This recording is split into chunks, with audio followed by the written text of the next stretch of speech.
Est-ce que tu crois que Jésus est pour toi ce matin? Amen. On peut dire un gros Amen.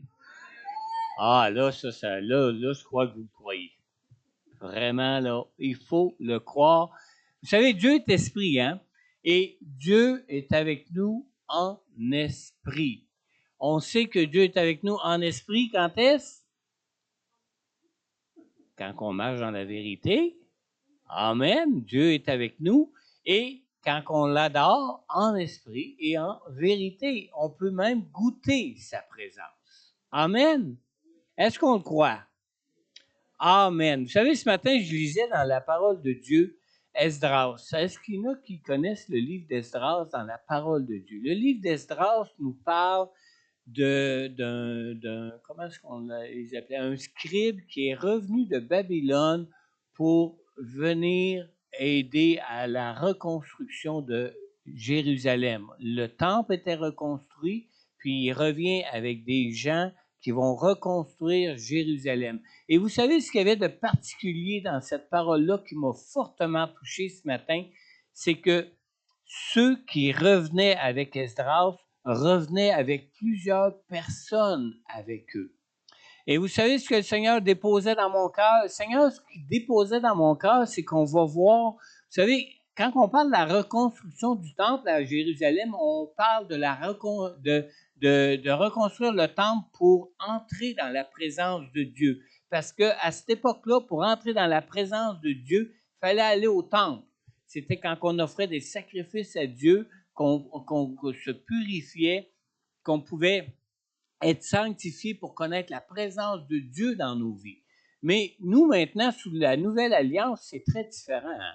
Sous la nouvelle alliance, Jésus a été sacrifié pour nous afin que nous puissions connaître pleinement la présence de Dieu dans nos vies. Et ce que le Seigneur m'a montré à travers ces gens qui revenaient avec Esdras et qui ramenaient plusieurs personnes avec eux, c'est qu'on a des gens qui sont venus ici dans l'Église il y a des années déjà, qui demeurent encore, peut-être même dans la région, ou qui demeurent, en tout cas, qui sont encore des citoyens de la MRC de Montmagny ou proches, que Dieu m'a mis à cœur que ces gens-là étaient pour être restaurés.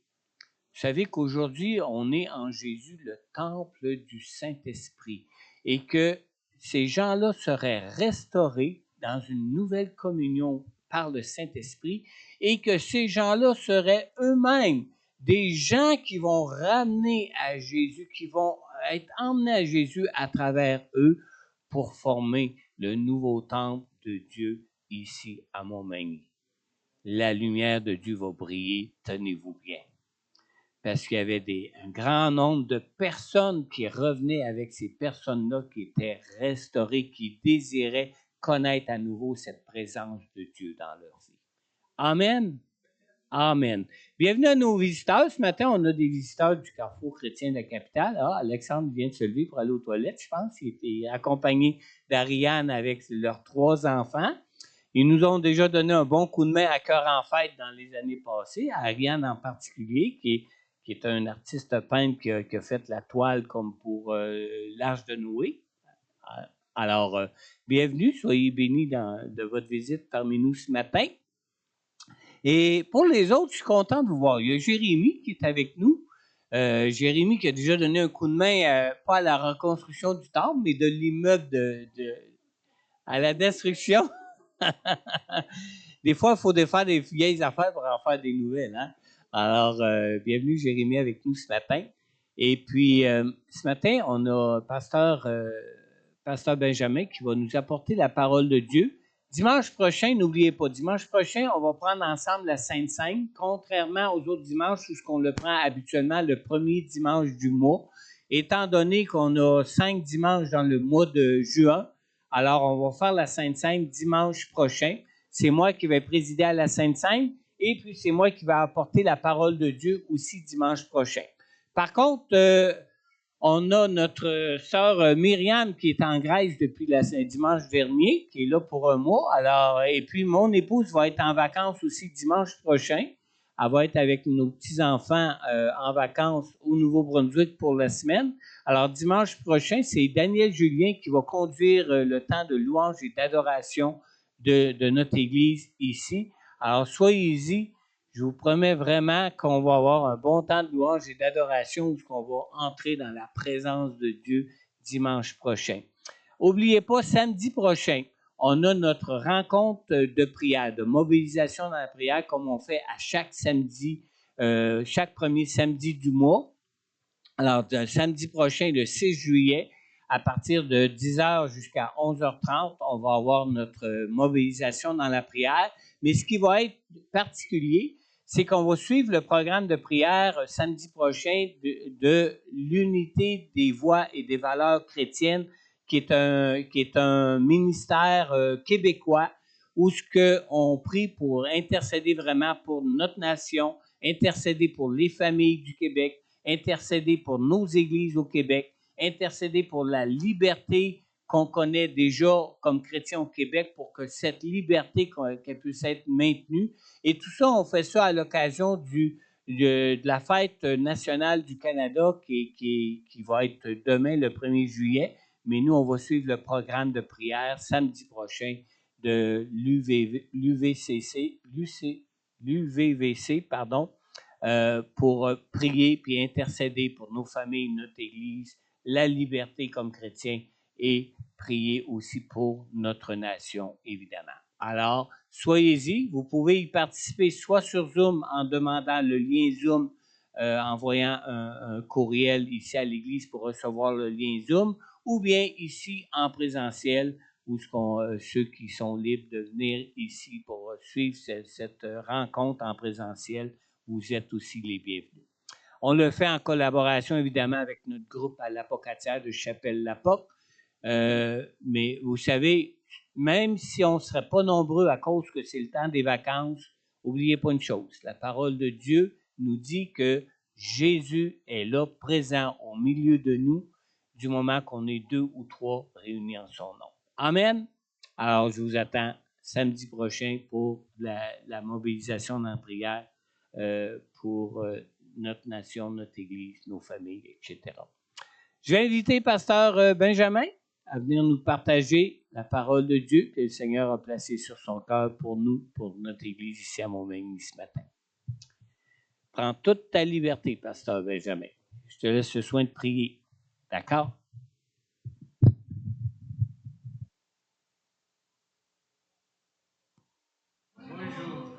Mon micro, ça va? OK.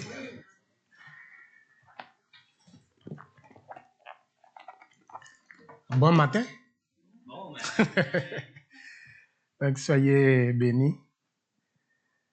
Nous rendons grâce à Dieu pour tout ce qu'il fait dans notre vie.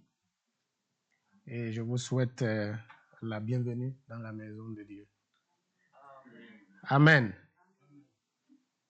Nous allons prier pour la parole de Dieu de ce matin et demander au Seigneur de nous venir en aide pour qu'elle produise vraiment des fruits dans notre vie. Seigneur notre Dieu, ta parole est la lumière, elle est la nourriture de nos âmes. Et nous te bénissons, Seigneur, pour tout ce que tu as préparé pour nous ce matin.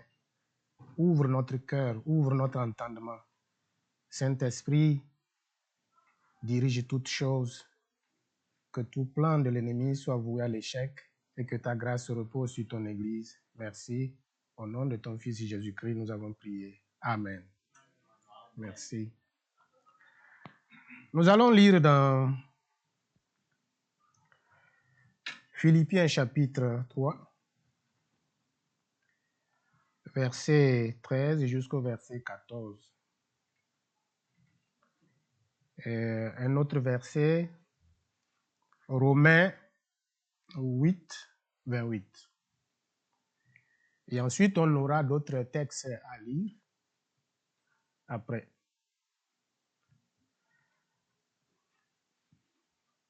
Nous lisons.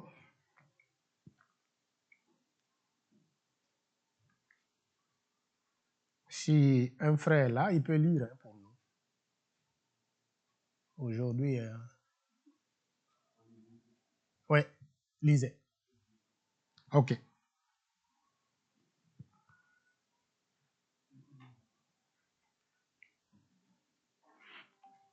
Hey, excusez.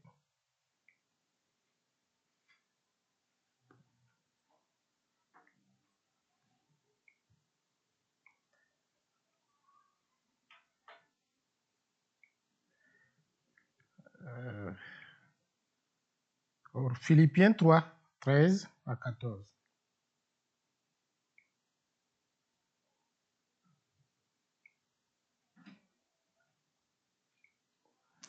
Nous lisons. Frères, je ne pense pas avoir saisi, mais je fais une chose, oubliant ce qui est en arrière et me portant vers ce qui est en avant, je cours vers le but pour remporter le prix de la vocation céleste de Dieu en Jésus-Christ. Amen.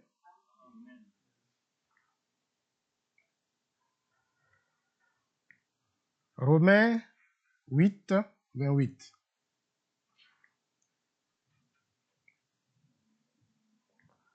Romains 8, 28.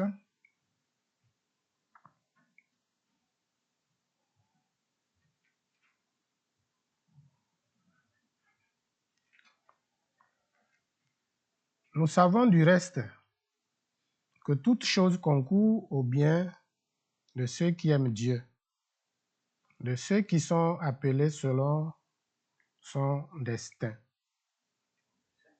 son dessein. Gloire à Dieu. Aujourd'hui, je voudrais vous parler de notre état d'esprit. Et surtout, je vous propose comme thème, ayons un esprit positif. Vous savez, les nouvelles ne sont pas bonnes. Lorsque vous allumez la télé, et tout ce qu'on présente, ce sont des mauvaises nouvelles. La guerre, la famine, beaucoup de souffrances sur la terre. Tous les continents sont atteints. Et on se demande qu'est-ce qui va se passer. Le monde deviendra quoi d'ici 10 ans, 20 ans, 40 ans? On se demande avec tout ce que nous voyons là, est-ce qu'il y a encore de l'espoir? Quelque chose de bon peut venir de ces médias-là ou du monde qui nous présente toujours cet aspect négatif? Et nous avons tendance quelquefois à penser négativement. Le croyant ne doit pas penser de cette façon-là, voir les choses de cette façon-là. Même s'il y a des échecs, des problèmes, des situations difficiles,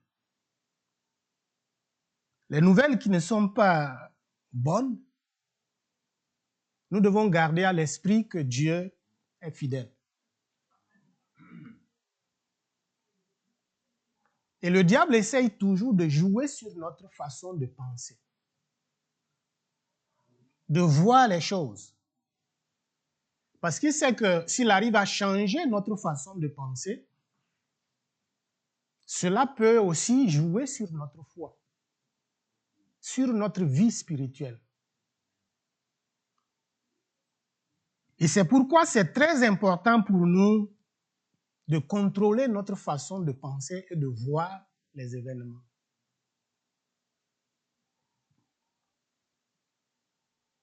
Le but du diable, lorsqu'il nous plonge dans la dépression, c'est troubler notre foi, nous déstabiliser, nous faire redouter sur tout ce que nous avons comme promesse dans la parole de Dieu.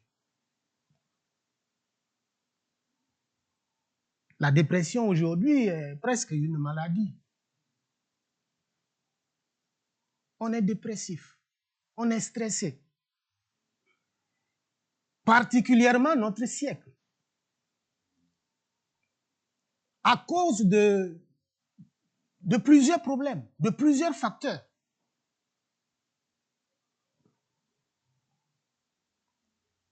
La pression est à son comble aujourd'hui.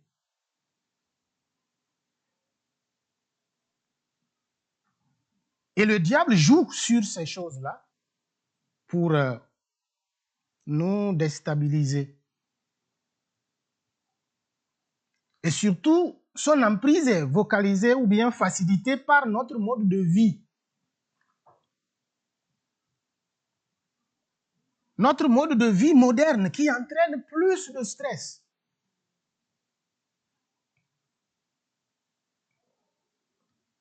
Et ce problème qui n'existait pas trop, peut-être à un degré un peu inférieur aujourd'hui, à essayer de s'engouffrer dans l'Église.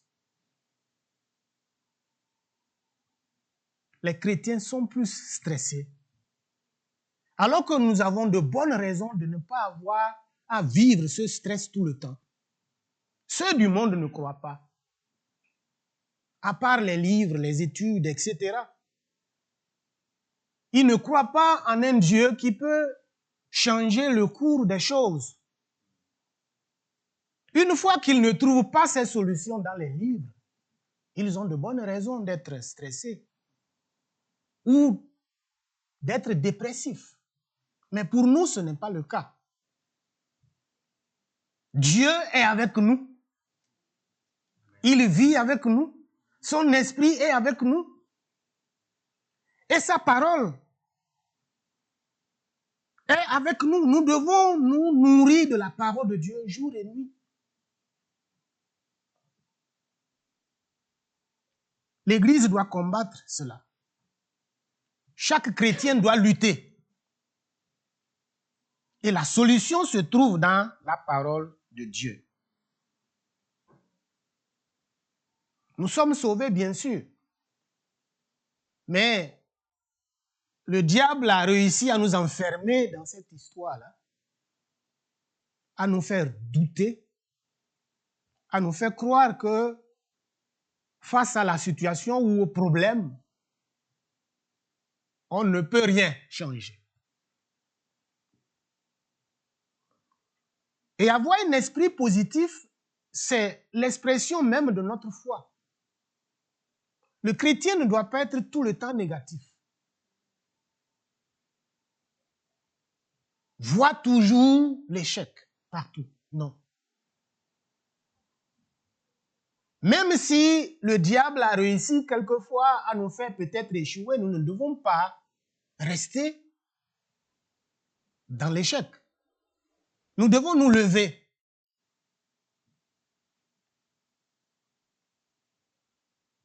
Nous devons toujours garder un esprit positif au milieu des problèmes. Les épreuves ne vont pas manquer. Mais au sein de ces épreuves-là, nous devons savoir que Dieu est présent. Et qu'il a promis nous aider. Non seulement qu'il a promis, mais il a la capacité de nous sortir de la situation.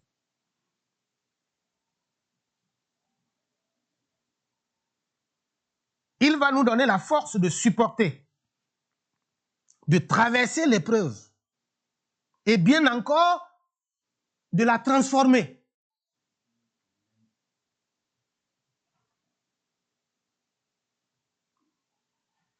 L'état d'esprit négatif n'est pas une chose que nous devons cultiver dans notre vie. Cela ne nous empêche pas de douter ou d'avoir quelquefois des petits problèmes, des soucis. Mais nous ne devons pas rester longtemps dedans. Mais vous allez me demander maintenant, que faire? Qu'est-ce qu'il faut faire pour avoir un esprit positif ou garder cet esprit-là, cet état d'esprit? Pour développer un esprit positif, nous devons nous nourrir de la parole de Dieu. C'est la première chose, la chose la plus importante. Parce que dans la parole de Dieu, nous avons des promesses. Dieu nous a fait des promesses. Et si on se nourrit de cette parole, nous allons voir les choses autrement.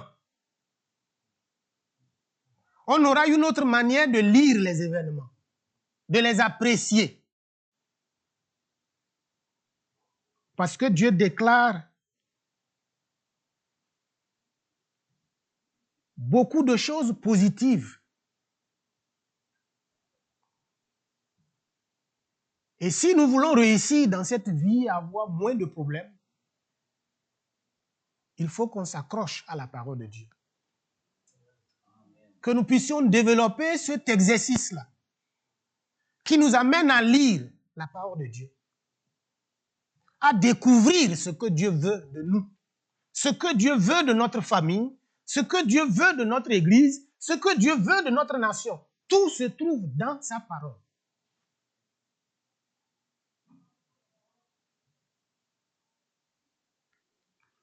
Pour avoir cet esprit positif ou le développer, en tant que chrétien, vous devez savoir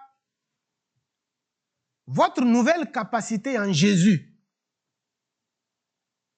Est-ce que nous savons ce que Dieu dit par rapport à notre foi, par rapport aux promesses, par rapport aux épreuves auxquelles nous aurons affaire?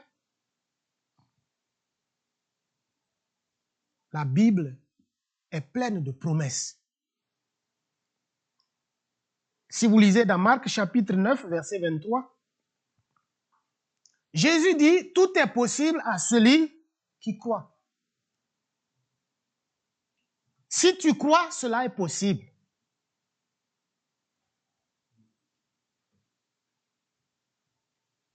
Jésus guérissait les gens. Pour quelques-uns, sans tenir compte même de leur état de foi, il faisait grâce, il guérissait. Mais la plupart du temps, Jésus mettait l'accent sur la foi de ceux qui venaient vers lui. Dans les évangiles, vous trouverez beaucoup de ces déclarations. Qu'il te soit fait selon ta foi. Ta foi t'a guéri.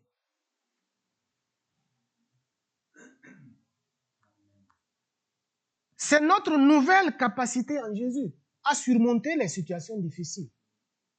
Est-ce que la situation que tu vis là, tu crois que Jésus peut t'aider à t'en sortir? C'est là la vraie question.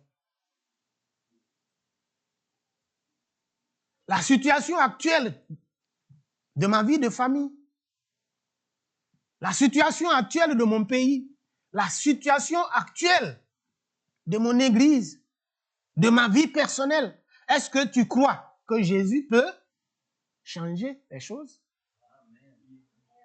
C'est là la vraie question. Si vous croyez que Jésus peut changer la situation, vous allez voir, votre manière de penser aussi va changer. Votre manière de voir les choses va changer. Plus vous êtes stressé, plus vous tombez malade. Lorsque votre tension monte, je ne suis pas médecin, vous allez voir un médecin et ce qu'il vous demande, quel problème tu as eu dans la semaine? Pourquoi il demande ça? Est-ce que tu as eu un problème, un malaise, un truc dans la famille? Parce que ça peut faire lever votre tension. Tu peux souffrir gratuitement comme ça. Donc, restez positif d'abord vous aide sur plusieurs plans. Évitez que le stress vous enferme dans cette prison. Tout est possible à celui qui croit. Et Paul, dans Philippiens chapitre 4, verset 13, qu'est-ce qu'il va dire? Je peux tout par celui qui me fortifie. Il n'a pas dit je suis capable. Moi-même, je peux résoudre mes problèmes. J'ai la capacité de faire telle ou telle chose. Mais il dit si j'ai pu faire ces choses, c'est parce que derrière, Jésus est là. C'est Jésus qui me pousse. C'est lui qui me donne la force. C'est lui qui me soutient. C'est lui qui m'encourage. C'est lui qui me guide. C'est lui qui m'oriente.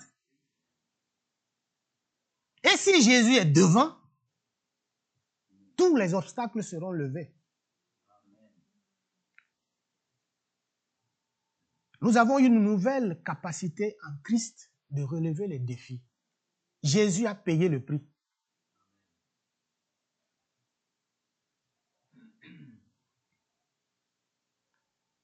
Paul utilise le verbe grec signifiant être fort ou avoir de la force. Et sa force venait de Dieu. Il pouvait tout supporter. Grâce à qui? À Dieu. Et c'est ce que nous pouvons lire dans Philippiens 4, 11 à 13. Il était capable de tout supporter. Et d'où venait sa force? C'est Dieu qui lui donnait ça. Supporter la faim, supporter la moquerie, supporter les persécutions, supporter les mépris. Vous ne pouvez pas le faire si vous n'avez pas eu vraiment un contact direct avec Dieu. Vous serez découragé.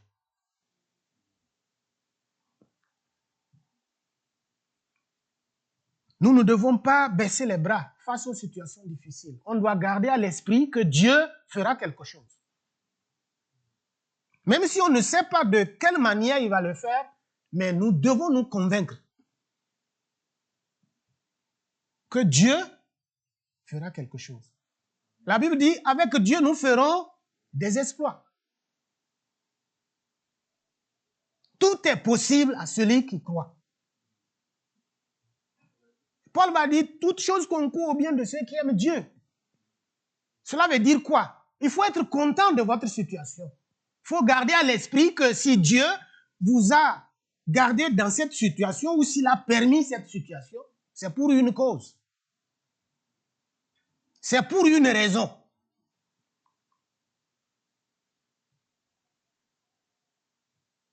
Dieu nous rend capables en Jésus d'accomplir beaucoup de choses. Nous pouvons réussir. Et on va réussir. C'est ce que Dieu a dit à Josué. Il dit, si tu t'accroches à cette parole, tu fais de cette parole,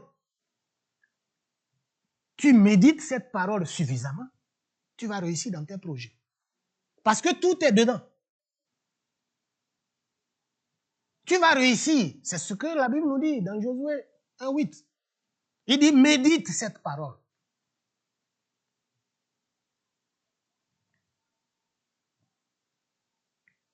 C'est très important pour nous de comprendre cela. Pour développer un esprit positif, il faut garder à l'esprit que nous avons des promesses dans la Bible. Et si nous croyons et nous travaillons, il n'y aura pas de raison d'échouer. La deuxième chose, c'est notre capacité de transformer la situation. Vous devez garder ça à l'esprit. Que oui, le diable peut-être a réussi à me faire tomber une fois, mais je vais me lever. Je vais résister jusqu'à transformer la situation. Le chrétien, ce n'est pas celui qui réussit à chaque coup. Non. Vous pouvez échouer. Mais la grande faute, c'est de vouloir rester dans l'échec là et pleurer dans l'échec. Vous devez vous lever, sortir de ce trou. Refusez que le diable vous enferme là. Priez et être convaincu que Dieu vous a pardonné. Il y a des péchés que Dieu nous a pardonnés il y a 20 ans, mais on continue de demander pardon toujours pour ça. Pourquoi? Parce que en priant, le diable réussit à faire surface encore à vos anciennes pensées là. Tu vois, il y a 2 ans, qu'est-ce que tu avais fait? Tu penses que Dieu t'a réellement pardonné? Non, Dieu t'a pardonné. Si tu t'es repenti sincèrement. Il faut oublier. C'est pourquoi Paul dit, j'oublie tout ce qui s'est passé là. Maintenant, je cours vers le but.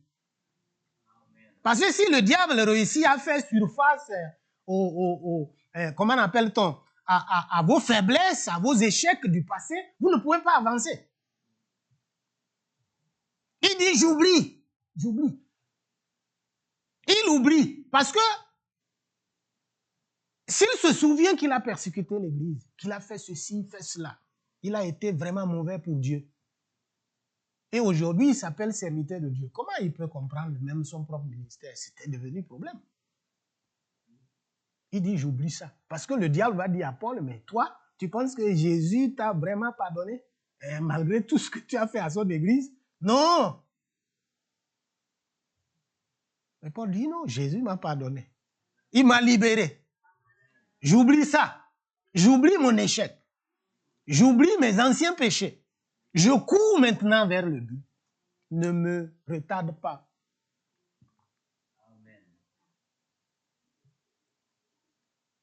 On peut transformer la situation. Dans le psaume 18, verset 4, l'auteur disait quoi?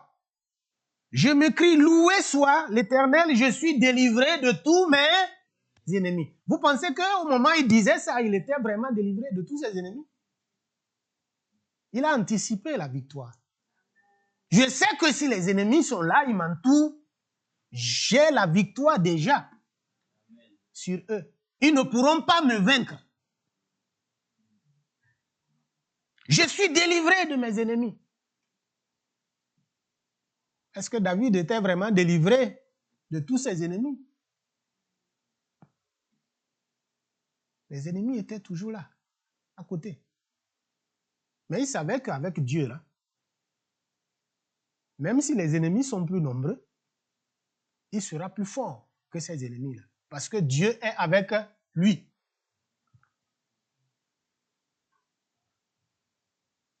Il pouvait transformer la situation.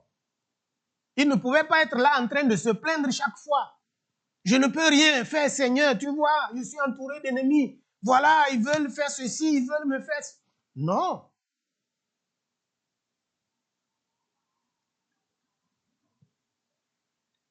Et lorsque vous lisez le psaume 84, verset 7, dans certaines versions, peut-être 6 ou 8, il est très intéressant de voir là ce qu'on est capable de faire, ce que le peuple de Dieu était capable de faire, malgré les situations difficiles. Et il est dit, lorsqu'il traverse la vallée de Baca, c'est une expression très importante et significative. La vallée de Baca, c'était la vallée des pleurs, des larmes. C'est pas bon. C'est des gens qui ont expérimenté la souffrance, qui ont traversé les moments difficiles, qui ont eu à pleurer parce qu'ils ont souffert. Ils ont été maltraités, malmenés par l'ennemi. Mais qu'est-ce qui se passe? Au lieu que cette vallée, Baca, des pleurs, soit une vallée qui les tourmente chaque fois, mais ils vont transformer cette vallée de Baca là en une vallée pleine de bénédictions. Un lieu plein de sources.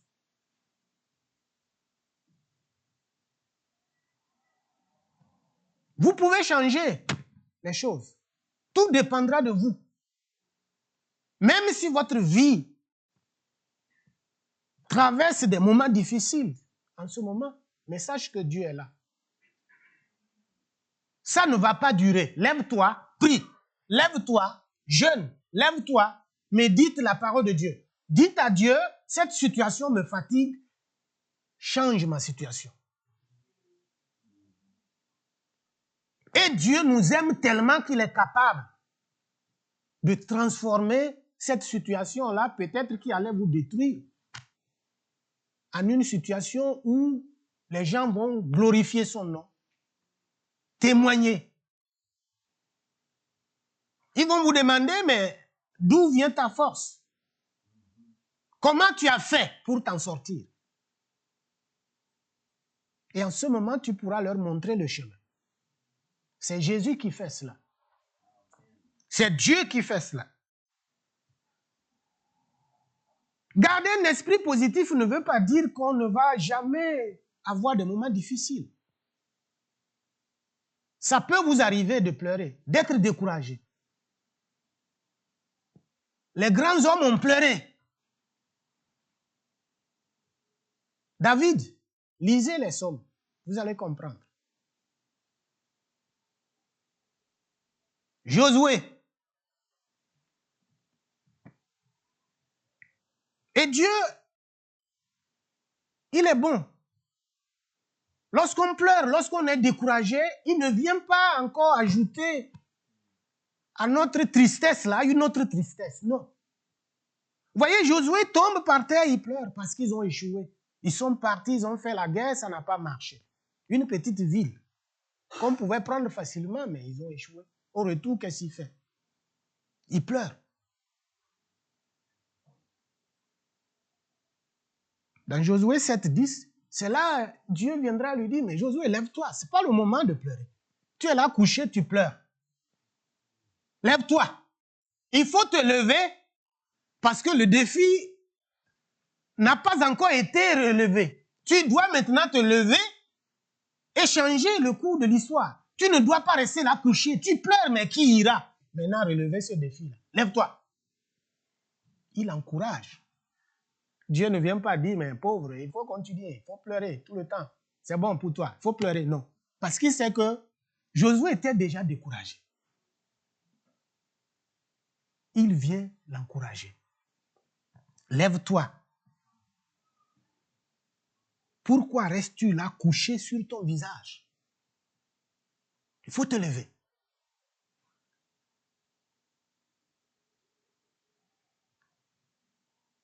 David va connaître des échecs, des moments difficiles. Élie, il a tué les prophètes de Baal, n'est-ce pas? C'était un succès retentissant. Mais face à la reine, maintenant, il va faire quoi? Il oublie même qu'il avait déjà tué des centaines de prophètes de Baal. Il court maintenant, il veut sauver sa vie. Il est découragé, il va se coucher quelque part, il demande à Dieu de le tuer. Couché? Mais Dieu n'est pas venu lui donner des leçons de morale. Ce n'était pas utile. Il dit à Élie, mais toi, tu as oublié, tu as fait ceci, tu as fait cela. Non, il est venu, l'ange est venu lui donner à manger. Il dit, Élie, il faut te lever. Ce n'est pas le moment de te coucher ici et de pleurer. Lève-toi, mange. Mange. Le chemin est encore long pour toi. J'ai encore d'autres missions à te confier. Au moment où Élie pensait que son ministère était fini, donc pour lui, bon, ça va. Vous voyez, Dieu vient et dit, écoute, tu es un homme intéressant. Tu as fait beaucoup de choses.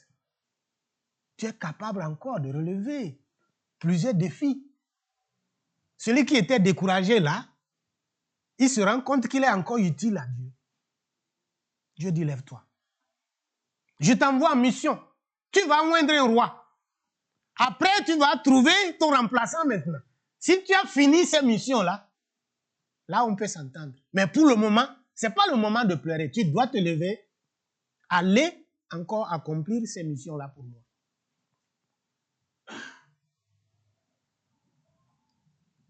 On peut relever le défi. Nous ne devons pas nous laisser abattre. On doit refuser ça.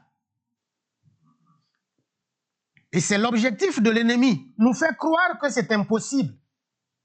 Nous ne pouvons rien changer. Et si on laisse l'ennemi nous faire raisonner de cette façon-là, nous risquons gros. Nous devons lui dire, c'est difficile, c'est vrai, mais la parole de Dieu me dit que tout est possible à celui qui croit. Peut-être ta vie chrétienne n'est pas telle que tu le souhaites. Tu traverses les moments difficiles, sur le plan personnel. Mais sache que Dieu est là.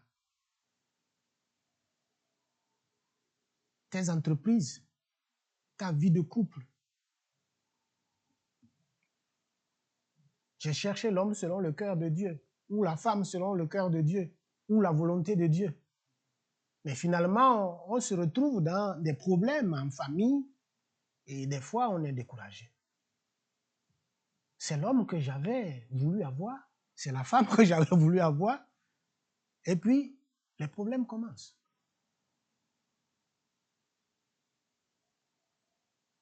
Non. Même si ça ne va pas, cela ne veut pas dire que ça va rester comme ça pendant longtemps. Vous devez vous lever et reconstruire votre vie de couple, revoir votre façon de voir des choses, d'apprécier les choses. Sur le plan personnel, accrochez-vous à Dieu. Les problèmes ne manqueront pas. L'homme parfait n'existe pas. Une femme parfaite, vous ne trouverez pas. Nous sommes des êtres faillibles, faibles. La seule chose qui nous aide à vivre ensemble, c'est d'avoir des compromis, de s'entendre et surtout d'avoir un esprit de pardon. Que chaque faute soit une première et non une deuxième qui vient ajouter à l'autre. On dit, bon, ça fait la deuxième fois ou troisième fois. Parce que si on compte avec le temps, on sera fatigué. Le chiffre deviendra maintenant élevé. Et puis, on finit par ne pas se comprendre. La faute doit être la première et non la seconde ou troisième, quatrième. Si Dieu vous fait grâce et vous vivez votre vie de couple pendant 30 ans, vous savez le nombre de chiffres, ou bien combien de 1, 2, 3, vous serez fatigué. Ça ne va pas aujourd'hui, mais sachez que Dieu est présent. Il va vous aider. Vous avez prié peut-être. Vous voulez vous marier. Vous avez des projets d'études. Vous avez beaucoup d'autres programmes. Mais jusque-là, ça ne fonctionne pas bien. Mais cela ne veut pas dire que ça va rester comme ça. Crois en Dieu. Sois positif. Dieu fera quelque chose. Il ne te laissera pas. Il te donnera ce que ton cœur désire, selon sa volonté. Et restez toujours attaché à lui. C'est ça qui fait que plusieurs abandonnent la foi. Parce que ce qu'ils espéraient trouver, et ils viennent et ils voient que ça tarde, ou ils n'arrivent pas à voir vite ce qu'ils désiraient. Ils sont découragés et puis ils font demi-tour. Pourquoi? Parce qu'ils ne se sont pas accrochés suffisamment à Dieu et surtout ils ne se nourrissent pas de la parole de Dieu. S'ils se nourrissent de la parole de Dieu, ils vont découvrir des choses. Ils sauront que tôt ou tard, Dieu fera quelque chose. Amen. Que le Seigneur nous soutienne et qu'il nous aide. Ce matin, Dieu veut encourager quelqu'un qui traverse les moments difficiles.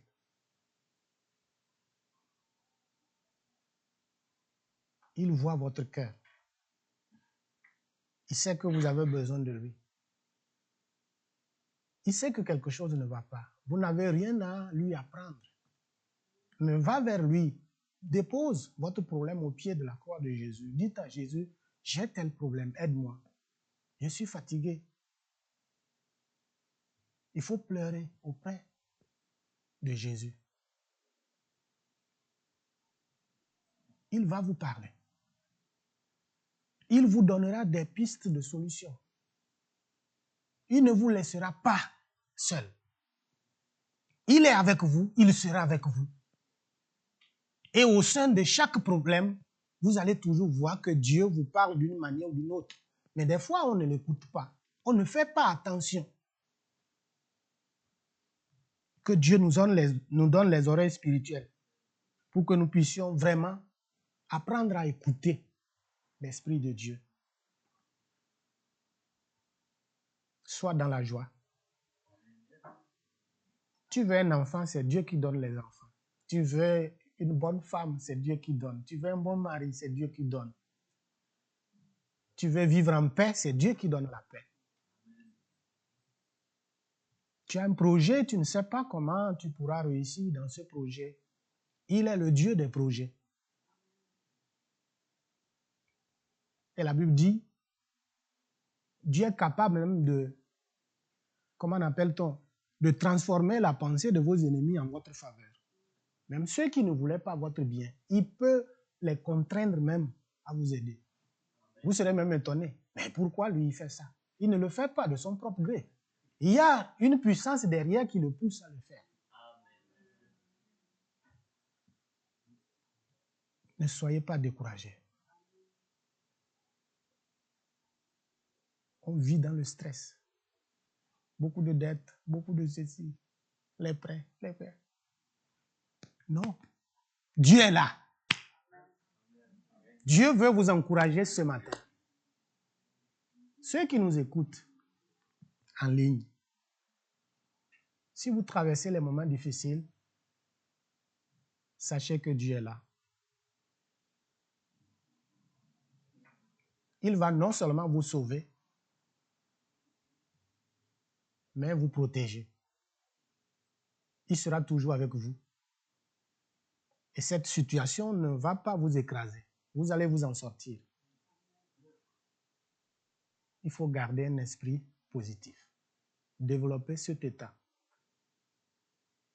Refusez que le diable vous plonge dans la dépression en vous faisant croire que votre problème n'aura pas de solution. Sachez que Dieu peut vous sortir de l'affaire. Il est capable de transformer la situation en votre faveur. Nous allons prier. Demandez au Seigneur de nous aider. Dieu lit ton cœur, il voit ta vie. Il sait ce que tu traverses. Et il te parle ce matin. Ne te décourage pas. Lève-toi, prie. Seigneur notre Dieu, tu es le Dieu des miracles. Tu es le Dieu de toute l'éternité. En ce moment, tu parles à nos cœurs. Et tu vois la souffrance de tes enfants. Certainement, certains frères ou sœurs qui sont venus ce matin et qui vivent des situations difficiles. Tu connais mieux que moi leurs problèmes. Mais ce dont je suis sûr, je sais que tu as une solution aux problèmes de tes enfants. Seigneur, pardonne-nous pour notre manquement. Du fait que des fois, face au poids de la souffrance, nous doutons de ta présence en nous, de ta présence dans nos familles, de ta présence, Seigneur, dans nos nations. Aide-nous ce matin à tourner nos regards vers toi et fortifie la foi de tes enfants. Et nous te prions, Seigneur, pour ceux qui sont en ligne, qui nous écoutent et qui ont besoin de ta présence. Que tu viennes en aide, Seigneur, à tes enfants. Que tu les fortifies. Que l'ennemi, Seigneur, qui cherche à les détourner de toi, soit vaincu. Et que ta seule volonté s'accomplisse dans nos vies. Rends-nous capables de supporter ces moments difficiles et de garder toujours cet esprit positif. Merci, Papa, pour ta fidélité. Reçois toute la gloire. Au nom de Jésus, nous avons prié. Amen. Merci. Je laisse le pasteur François pour la suite.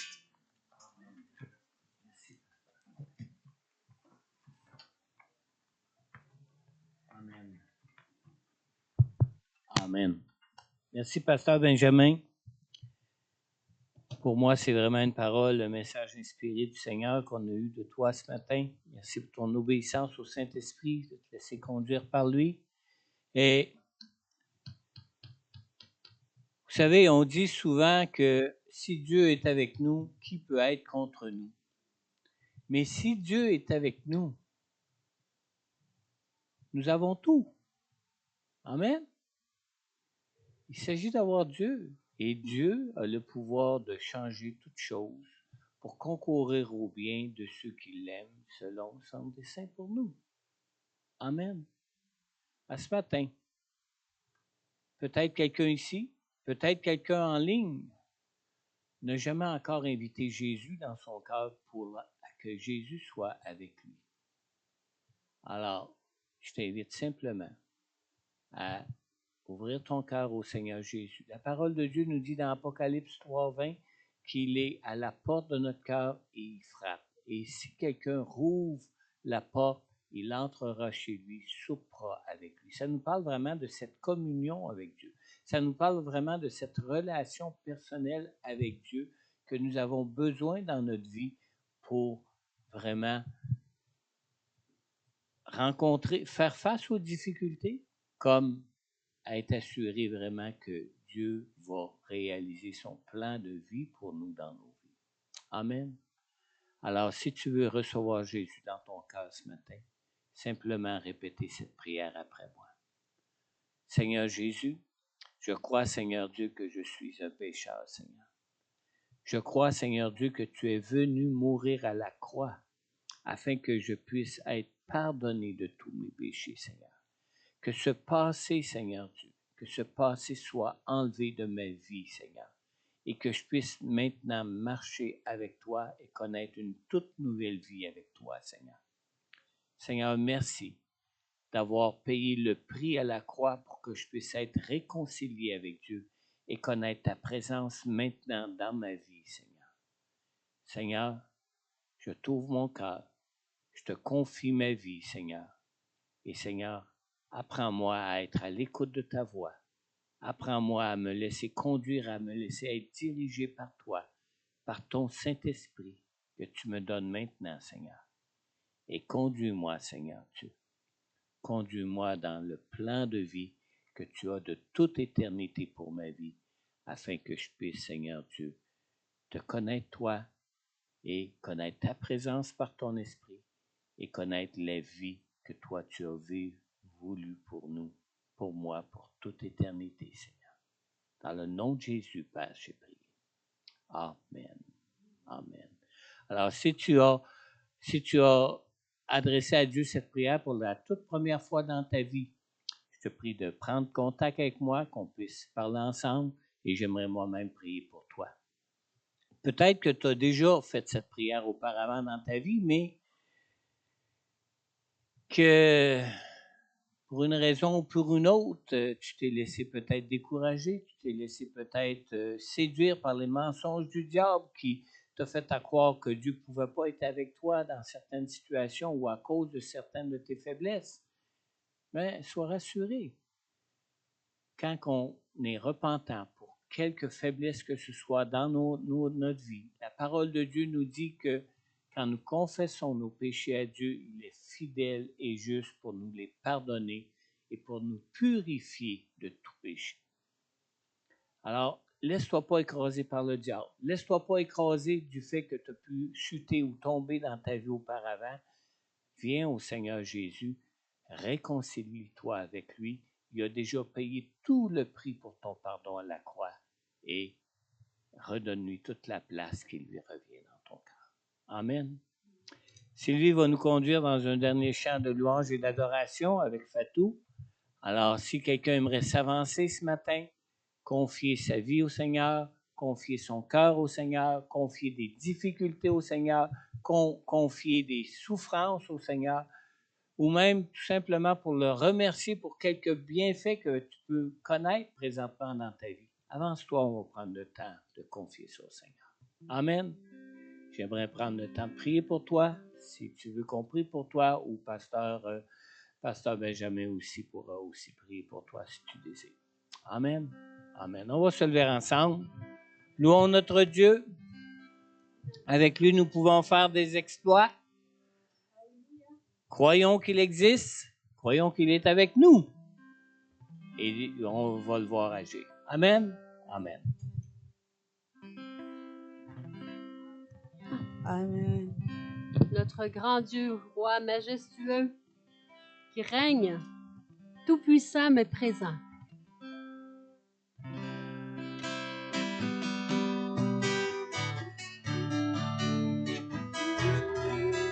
Mon Dieu est majestueux, il règne du haut des cieux avec puissance et amour. Mon Dieu régnera toujours. Mon Dieu est majestueux, il règne du haut des cieux avec puissance et amour. Mon Dieu régnera toujours. Mon Dieu est majestueux, il règne du haut des cieux avec puissance et amour. Mon Dieu régnera toujours. Mon Dieu est majestueux, il règne du haut des cieux avec puissance et amour. Mon Dieu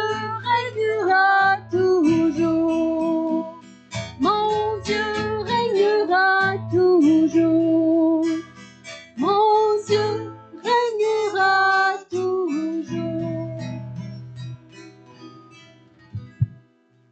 Amen. Prions ensemble pour terminer. Seigneur Jésus, Seigneur, merci pour ta présence avec nous, Seigneur. Merci, Seigneur Dieu Tout-Puissant, d'être celui sur qui on peut s'appuyer dans nos vies, Seigneur.